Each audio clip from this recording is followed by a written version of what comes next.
Hamas के खिलाफ लड़ाई में शामिल भारतीय मूल के एक इजरायली सैनिक की मौत हो गई है। एक रिपोर्ट के मुताबिक दक्षिण इजरायली शहर डिमोना के मेयर बेटी बिट्टन ने ये जानकारी दी।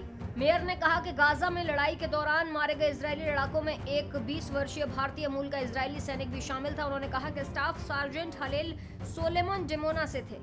बेनी बिट्टन ने बुधवार को एक फेसबुक पोस्ट में कहा कि बड़े खेद और दुख के साथ हम गाजा में युद्ध में डिमोना के बेटे हलेल सोलोमन की मौत की घोषणा करते हैं। मेयर ने भारतीय मूल के सैनिक को लेकर फेसबुक पोस्ट में कहा, हम माता पिता रोनित और मोर्दके और बहनों यास्मीन, हिला, वेरेड और शेक्ड के दुख में शामिल हैं। हेलेल ने एक सार्थक सेवा करने की इच्छा जताई और गिवाती में भर्ती हो गए। हेलेल एक समर्पित बेटे थे और उनकी नजरें हमेशा अपने माता पिता के लिए सम्मान थी।